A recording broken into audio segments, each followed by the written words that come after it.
Adolescent-friendly schools have become ideal learning environments for boys and girls in Bangladesh coastal regions.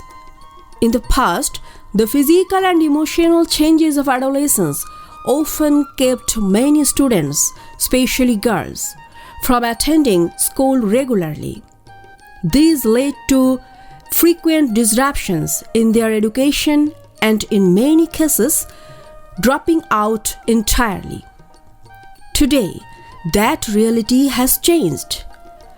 With financial support from Charity Water and the joint efforts of Helvetes Bangladesh and DORP, schools are now equipped with safe drinking water, hygienic sanitation systems, with dedicated changing rooms for girls during menstruation.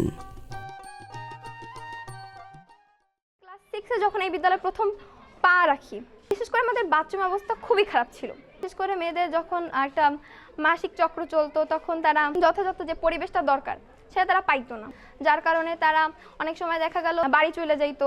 দেখা গেল অনেক ভালো student class করতে পারতেছে না এই সমস্যার কারণে। এরকম অনেক সমস্যার সম্মুখীন আমরা হয়েছি। কিন্তু এই ডর্প, হেলভেটাস বাংলাদেশ, চারিটি ওয়াটার আমাদের স্কুলে কাজ করার পর আমরা এই সমস্যা থেকে অনেক মুক্তি পেয়েছি, যার কারণে আমরা মেয়েরা অনেক বেশি উপকৃত হয়েছি।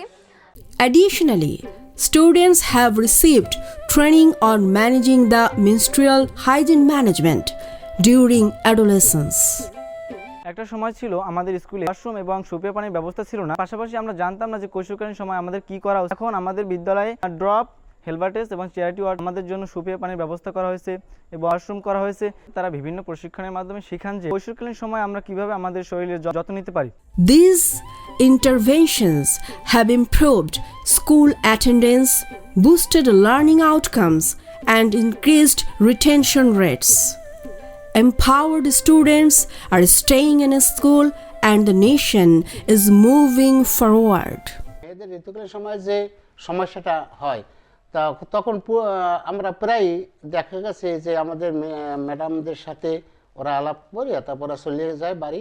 এরপরে ওরা এক সপ্তাহ হয়তো দেয়, 5 দিন, 7 দিন, 3 দিন এরকম পরে তারা আবার চলে আসে। তখন আমরা নিজেরাই অনেকবার চেষ্টা করছি এই মেয়েদের জন্য আলাদা একটা চেঞ্জিং রুম, কিন্তু বিভিন্ন প্রতিকূল অবস্থার কারণে এটা করতে পারি নাই। কিন্তু এই ডর্ফ এসে এটা করিয়ে দেওয়া হয় যে আমাদের যে কত বড় একটা উপকার।